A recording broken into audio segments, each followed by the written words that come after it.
Good morning students, कैसे हैं आप लोग। लास्ट जो वीडियो मैंने आप लोगों के लिए अपलोड किया था उसमें मैंने आपको चैप्टर 3 पूरा कराया गया था, ठीक है ना। आज हम लोग चैप्टर 4 को स्टार्ट करेंगे और इस सीरीज के अंदर हम लोग चैप्टर 4.1, 4.2 कंप्लीट करते हुए इस पूरे सेगमेंट को पूरा करेंगे, ठीक है। इसके अलावा आप लोग वीडियोस को देख रहे थे, आप लोगों ने उसको लाइक किया, शेयर किया, मुझे बहुत अच्छा लगा, ठीक है। और अगर ये वीडियो भी अगर आपको पसंद आती है तो इसे आप लाइक करना ना भूलें और इसे शेयर भी करें आप लोग, ठीक है। और अगर आपने चैनल को तो सब्सक्राइब नहीं किया है तो सब्सक्राइब तो जरूर करें, ठीक है। अब आज का जो हमारा टॉपिक है वो है आपका लीनियर इक्वेशन इन 2 वेरिएबल। क्या पढ़ने जा रहे हैं हम लोग? लीनियर इक्वेशंस इन 2 वेरिएबल। अगर हम बात करें अपने अर्लियर क्लासेस की, पुरानी क्लासेस की, पिछली क्लासेस की, तो 8th क्लास में भी ऐसा कुछ टॉपिक था आपके पास, बस इतना अंतर था कि उसका नाम था लीनियर इक्वेशन इन 1 वेरिएबल। इस तरह से आपने कुछ क्वेश्चन सॉल्व किए होंगे। 7x + 5 = 19 और इसमें लिखा हुआ आता था कि find the value of x। तो ये क्या था आपका लीनियर इक्वेशन इन 1 वेरिएबल। इसे हम लीनियर क्यों कहते हैं? क्योंकि जो उसकी डिग्री है वो कितनी है? 1 है। और 1 वेरिएबल क्यों कह रहे हैं? क्योंकि इसके अंदर आपका वेरिएबल भी केवल एक ही है और वो वेरिएबल कौन सा है? आपका x है, ठीक है। तो ये होता है आपका लीनियर इक्वेशन इन 1 variable. 3x + 4x + 9x =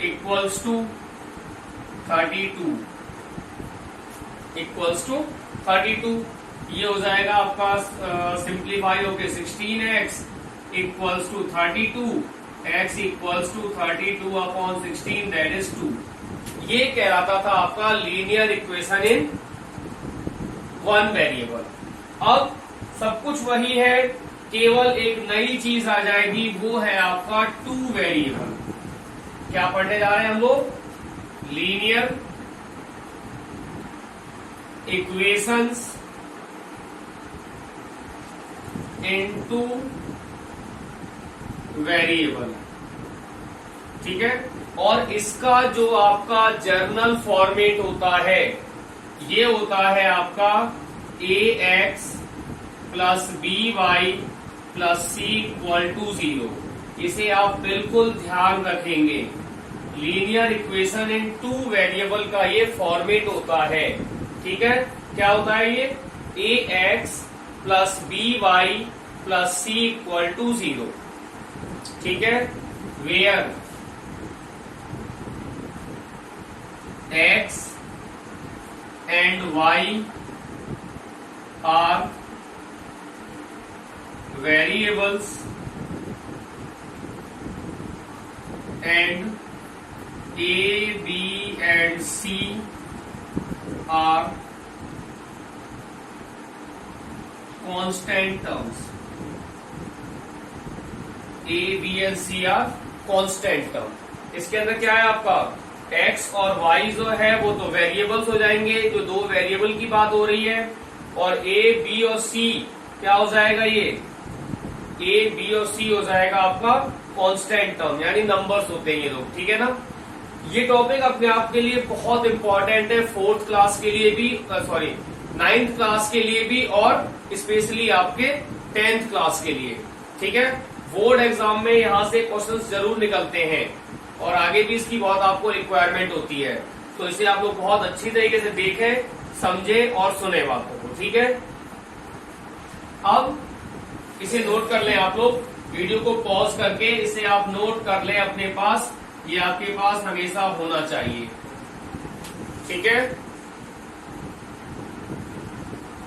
video को पॉज करके आप इसे नोट कर सकते हैं या स्क्रीनशॉट ले सकते हैं इसका।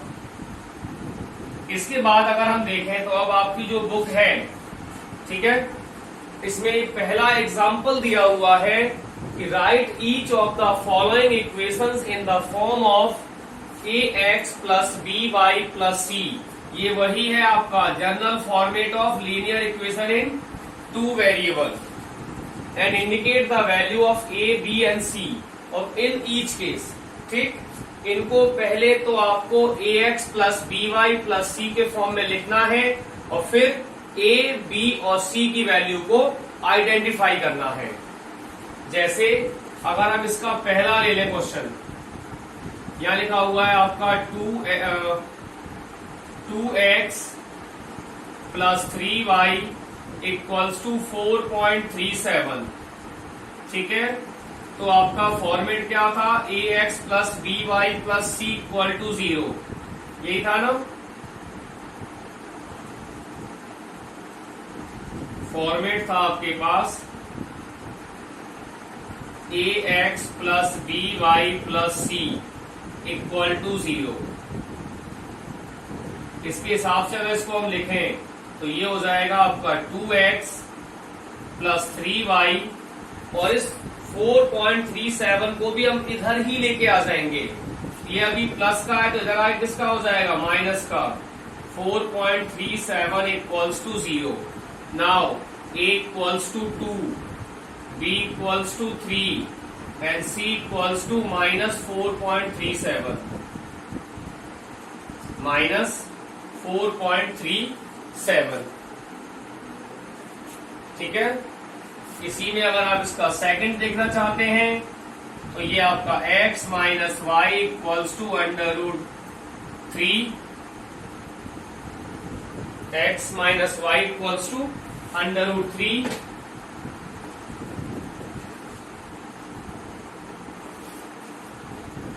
यहां लिखा हुआ है आपका x माइनस 4 और ये √3y है। ठीक है, x minus 4 equals to √3y। तो जो आपका फॉर्मेट था ये तो था आपका ax plus B Y plus c equal to 0। ठीक है, तो ये लिखा जाएगा आपका x अपनी जगह पर है, √3y को हम इधर लेके आ जाएंगे तो ये हो जाएगा √3y minus 4 equal to 0। Now a, b and c। a क्या है आपका, कोएफिशिएंट ऑफ x, तो ये हो जाएगा 1।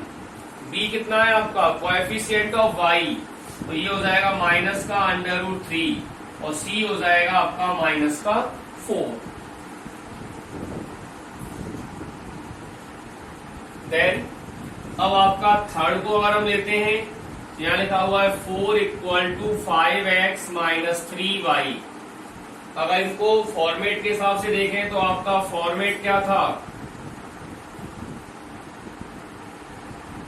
ax plus B Y plus C equals to 0, that is the required format. तो ये इधर आके हो जाएगा माइनस का 5x प्लस का 3y प्लस का 4 equal to 0, a equals to minus 5, b equals to 3, c equals to 4 हो जाएगा। Then the fourth, it is 2x equals to y। तो जो आपका फॉर्मेट है ये है आपका ax plus B Y plus c equal to 0। ठीक है, ax plus B Y plus C equals to 0। तो अगर इसे हम अरेंज करेंगे तो सबसे पहले आपका x वाली टर्म आ जाएगी। सबसे पहले क्या आएगी आपके x वाली टर्म, माइनस वाई ट्रांसपोज हो गया प्लस 0 इक्वल टू 0। c, इस 0 के लिए आप बिल्कुल फ्री हो, आप चाहो तो इसको प्लस 0 लिखो और चाहो तो प्लस 0 ना लिखो। बेटर होगा कि आप इसे ना ही लिखो। a हो जाएगा आपका 2, b हो जाएगा आपका -1 और c हो जाएगा आपका 0। Now pause the video and write the solutions. Then now students we are for example number 2। इसमें कह रहा है आपसे write each of the following as an equation in 2 variables. ठीक है, यहां भी जो लिखा हुआ है हमें इसको linear equation in two variable में मेंशन करना है। आप इसमें एक चीज बहुत खास देख पा रहे होंगे, वो है आपका यहाँ पर जैसे x है y मिसिंग है, इसमें y है x मिसिंग है, यहाँ पर x है तो y मिसिंग है, और यहाँ पे y है तो आपका x मिसिंग है। ठीक है, और हमारे linear equation in two variable का फॉर्मेट क्या होता है, इसका जो आपका फॉर्मेट है, बिल्कुल सही सोच रहे हैं आप लोग अपने दिमाग में, ये आपका ax plus by plus c equal to 0 है। ठीक है ना, तो फर्स्ट यहां लिखा हुआ है x इक्वल्स टू -5। अब इसे मुझे कन्वर्ट करना है ax plus by plus c equal to 0 के फॉर्म में। तो यहाँ आपको ये ध्यान रखना होता है कि आपका जो भी वेरिएबल मिसिंग है, अभी यहाँ पे कौन मिसिंग है, y, तो जो भी वेरिएबल मिसिंग है आप उसे 0 के कोएफिशिएंट के साथ अपने इक्वेशन में इंक्लूड करा लोगे। ठीक है, आई रिपीट, जो भी वेरिएबल मिसिंग है, जैसे यहाँ पर अभी आपका y मिसिंग है, अगर ये y मिसिंग है तो आप इसे कैसे इंट्रोड्यूस करोगे, 0 के कोएफिशिएंट के साथ। तो ये हो जाएगा आपका x as it is plus 0y plus 0y plus 5 equal to 0।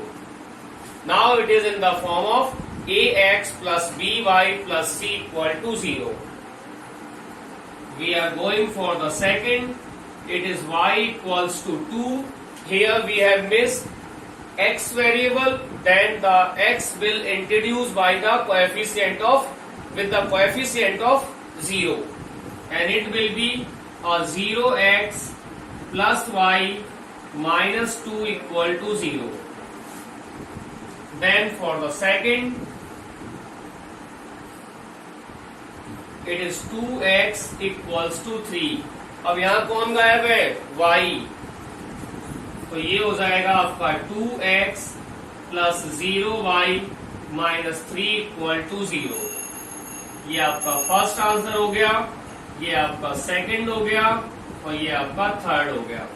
Then for the fourth, it is 5y equals to 2. 0x plus 5y equals to 2. जो भी कोएफिशिएंट आपका मिसिंग होगा आप उसे 0 के कोएफिशिएंट के साथ इंट्रोड्यूस कर देंगे। ठीक है, ये आपका एग्जांपल नंबर 2 हो गया। अब हम लोग 4.1 स्टार्ट करेंगे। आप इसके लिए इसको वीडियो को पॉज करके नोट कर लें।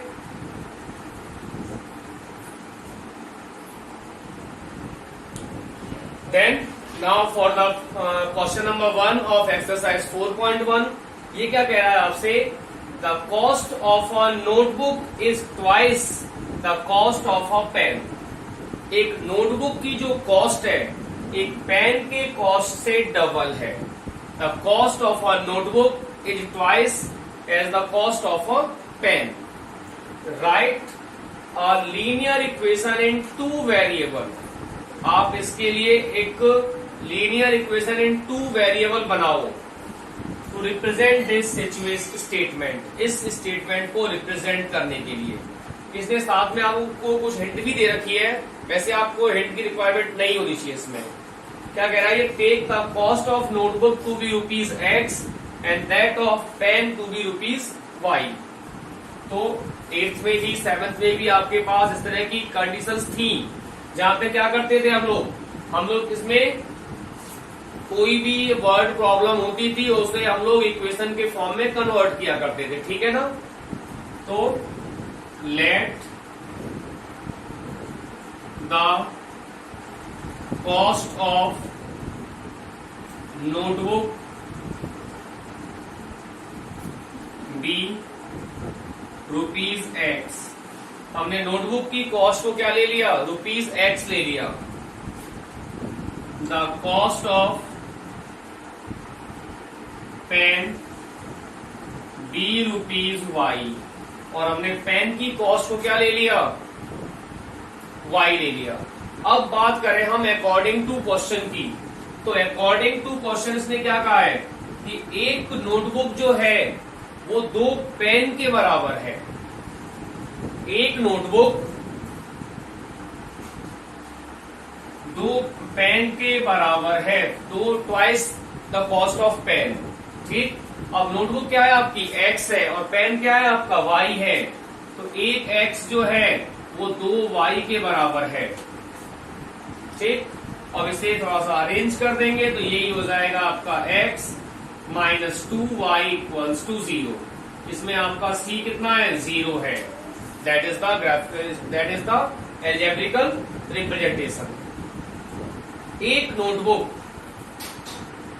2 पेन के बराबर है, एक x 2y के बराबर है, तो x equals to 2y, x minus 2y equal to 0। Video को पॉज करके इसे आप लिख लें, जिससे कि आपको अपने होमवर्क में भी आसानी रहेगी।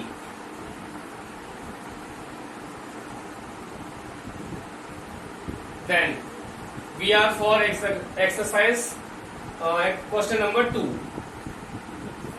Of exercise 4.1। ठीक है, अच्छा बेटा एक चीज और, ये जो प्रयास मैं कर रहा हूं वो केवल आप लोगों के लिए है, और लॉकडाउन में जो हमारी स्टडी डिस्टर्ब हुई है इससे आप लोगों का नुकसान ना हो, इसके लिए मैंने ये प्रयास किया है, ये चैनल बनाया था। तो आप लोग भी मुझे सपोर्ट करें और इस चैनल को अधिक से अधिक लोगों तक पहुंचाने का प्रयास करें, जिससे और अधिक बच्चों तक ये पहुंच सके। दूसरी चीज, जो आपकी कंटेंट्स है, चाहे बच्चा आरबीएसई बोर्ड का हो चाहे सीबीएसई बोर्ड का हो, ये दोनों के लिए ही बराबर इफेक्टिव है, बराबर काम आएगा उनके लिए। ठीक है, तो वीडियो को लाइक और शेयर तो करें, और साथ ही साथ अगर चैनल को सब्सक्राइब नहीं किया हो तो सब्सक्राइब भी करें, और बेल आइकन को जरूर दबाएं, जिससे कि आपको लेटेस्ट वीडियोस का अपडेट मिलता रहे। और आज के दिन से हम लोग 8th क्लास के वीडियोस भी अपलोड करेंगे। ठीक है, जिससे कि आपके अगर कोई छोटे भाई बहन हो, कोई रिलेटिव्स हो, कोई फ्रेंड हो, तो उसको भी आप बताएं कि इस तरह से हमारे सर जो यूट्यूब पे हमको पढ़ाते हैं उन्होंने वीडियोस को बनाना शुरू किया है, तो आप लोग भी उसको यूज कर सकते हैं। ठीक है, और अगर आपको वीडियो पसंद आए तो आपको कमेंट तो जरूर करना है।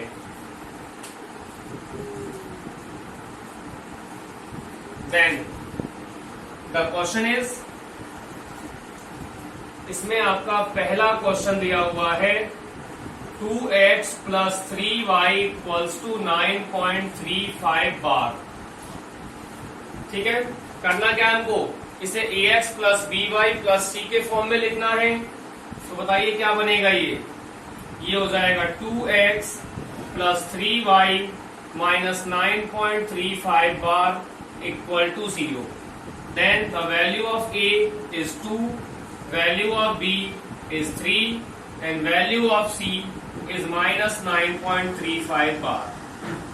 For the second question, it is x minus 1 upon 5 by x minus 1 upon 5 by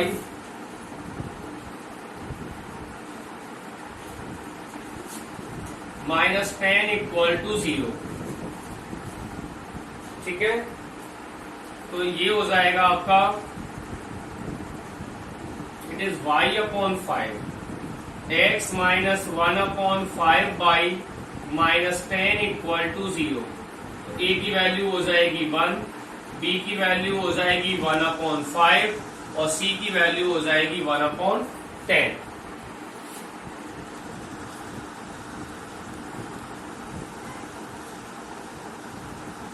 For the third, it is minus 2x plus 3y equal to 6। तो ये हो जाएगा आपका minus 2x plus 3y minus 6 equal to 0। a आपका माइनस 2 है, b आपका 3 है और c आपका माइनस का 6 है। ठीक है, then x equals to 3y, x equals to 3y। अब थोड़ी देर बताओ क्या करेंगे, इसको हम इधर ट्रांसपोज कर लेंगे, तो ये हो जाएगा x minus 3y equal to 0। ठीक है, इसमें a की वैल्यू कितनी हो जाएगी 1, b की वैल्यू क्या हो जाएगी माइनस 3 और c की वैल्यू हो जाएगी आपकी 0। Then for the fifth one it is 2x equals to -5y। 2x equals to -5y, तो ये हो जाएगा आपका 2x plus 5y equals to 0। a आपका 2 हो जाएगा, b आपका 5 हो जाएगा और c आपका 0 हो जाएगा। Then for the sixth one it is 3x plus 2 equal to 0। 3x plus 2 equal to 0। अभी थोड़ी देर पहले हम बात कर रहे थे इसी वीडियो में कि अगर किसी इक्वेशन में से कोई एक वेरिएबल मिसिंग है तो उसे आप इंट्रोड्यूस कर सकते हो किससे, 0y के साथ। या जैसे जो भी मिसिंग है, अगर x मिसिंग है तो उसे आप 0 के कोएफिशिएंट से इंट्रोड्यूस कराओ, और अगर y मिसिंग है तो इसे भी आप 0 के कोएफिशिएंट के साथ एंट्री कराओ। तो इसमें क्या मिसिंग है आपका y, तो इसे आप किससे इंट्रोड्यूस करोगे, 0 के कोएफिशिएंट के साथ। तो ये हो जाएगा 3x plus 0y plus 2 equal to 0। a आपका 3 हो जाएगा, b आपका 0 हो जाएगा और c आपका 2 हो जाएगा। ठीक है, एक और देखिए, इसमें दो पार्ट और है, एक तो आपका 7th और एक आपका 8th। तो इसमें आपका जो 7th है ये हो जाएगा y माइनस 2 इक्वल टू 0। अब इसमें कौन मिसिंग है, x। क्या करोगे आप, 0x plus Y minus 2 equal to 0। ठीक है, और इसमें से a b और c भी आपको इंट्रोड्यूस करना है। तो आपका a कितना हो जाएगा, इसमें 0, b हो जाएगा आपका 1 और c हो जाएगा आपका -2। And then for the 8th one it is 5 equals to 2x। ठीक, इसमें कौन मिसिंग है, y। तो ये हो जाएगा आपका -2x plus 0y plus 5 equal to 0। That means a equals to -2, b equals to 0 and c equals to 5। ठीक है, ये आपकी एक्सरसाइज 4.1 कंप्लीट हो चुकी है। आप लोग इसे पूरा कर लें अपने होमवर्क में। ठीक है, और वीडियो को लाइक, अगर पसंद आया हो तो इसे लाइक को जरूर करें।